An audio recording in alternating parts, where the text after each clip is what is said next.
ముఖ్యమంత్రి గారు మాట్లాడితే జనసేన పార్టీ భారతీయ జనతా పార్టీ అంటారు. భారతీయ జనతా పార్టీ అంటే జగన్ పవన్ పార్టీ అంట. భారతీయ జగన్ అండ్ పవన్ పార్టీ అంట. జగన్ కలుపుకుంటే జగన్మోహన్ రెడ్డి గారిని.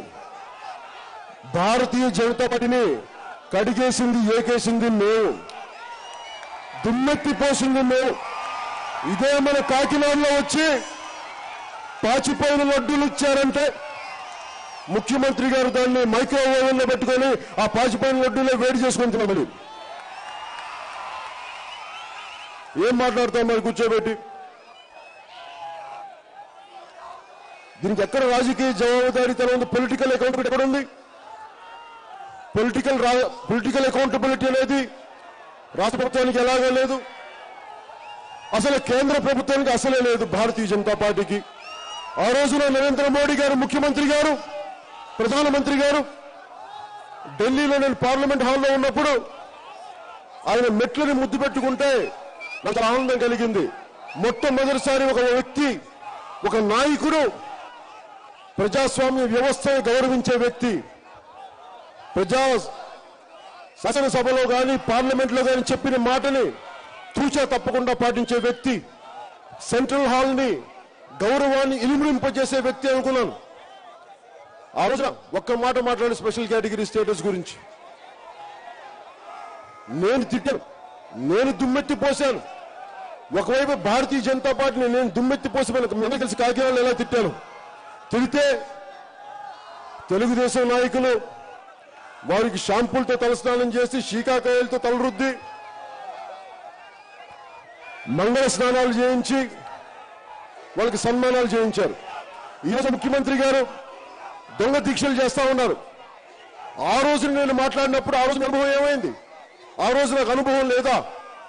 మళ్ళీ ఈ రోజు నేను భారతీయ జనతా పార్టీ దోస్తీ కట్టినా నాకు నరేంద్ర మోడీ గారు నాకు అన్నయ్య బంధువు నాకేమన్నా? అరే సొంత అన్నయ్యని వదిలిచ్చినాను రాజకీయాల్లోకి, సొంత అన్నని కాదని చెప్పి తెలుగుదేశం పార్టీకి సపోర్ట్ చేసిన వాడిని. నాకేముంటుంది నరేంద్ర మోడీ అంటే ఇష్టమా నాకు? అరే రాజకీయాలంటే ఇందాక చెప్పాను కదా, తల్లిదండ్రులు తిట్టుకుంటూ లేస్తే పిల్లలు కొట్టుకుంటూ లేస్తారు. అలాంటిది రాజకీయ నాయకులు బాధ్యతగా మాట్లాడకపోతే మీ తెలుగుదేశం నాయకుల్లాగా ప్రధానమంత్రి అమ్మాయిలు తిట్టినా, మనం ఈ ధర్మ పోరాట దీక్షలో స్వయాన ముఖ్యమంత్రి గారి బంధువు ఏం చేశారో తెలుసు కదా మనకి. తెలుగుదేశం నాయకులు తిట్టకూడని తిట్టారు ప్రధానమంత్రి గారిని. అలా తిట్టినా నేను? నాకంత కుసంస్కారం లేదు, నేను గౌరవించేవాడిని. నరేంద్ర మోదీ గారు అంటారు, నరేంద్ర మోదీ గారు అంటే ఆయన ఇష్టమని కాదు, గౌరవం, దేశ ప్రధానమంత్రి గౌరవంతో మాట్లాడతాం. అంతేగాని లొంగినట్టు కాదు, గులాంగిరి చేసినట్టు కాదు. అవసరం నేను నిజంగా అవసరమైతే ఎవరు ఏ స్థాయి వ్యక్తి కానీ ఎదురుటి పోరాటం చేసేవాడిని నేను. అలాంటి వ్యక్తిని నాకు భారతీయ జనతా పార్టీ నేను ఎప్పుడు వెనక్కి వేసుకొని రాను. అరే మీ మీద ఇన్కమ్ ట్యాక్స్ దాడులు చేస్తే, ముఖ్యమంత్రి గారి కార్యాలయం మీద ఇన్కమ్ ట్యాక్స్ దాడులు చేస్తే, కేజ్రీవాల్ గారి ప్రభుత్వం మీద దాడి చేసినట్టుగా ఒక చీఫ్ సెక్రటరీ ఆఫీస్ మీద దాడులు చేస్తే, ప్రభుత్వ కార్యాలయాల మీద కేంద్ర ప్రభుత్వం దాడులు చేస్తే ఖచ్చితంగా మేము మీకు అండగా ఉంటాం. తెలుగుదేశం ప్రభుత్వానికి మీరంటే మీకు వ్యతిరేకించినా కానీ, పోరాటం చేసినా కానీ మిమ్మల్ని ప్రతిఘటన. ఎందుకంటే రాష్ట్ర ప్రజల కోసం మీకు అండగా ఉంటాం. కేంద్ర ప్రభుత్వం మీకు దాడి చేస్తే మేము అండగా ఉంటాం. మీరేం ఆలోచించక్కర్లా. కానీ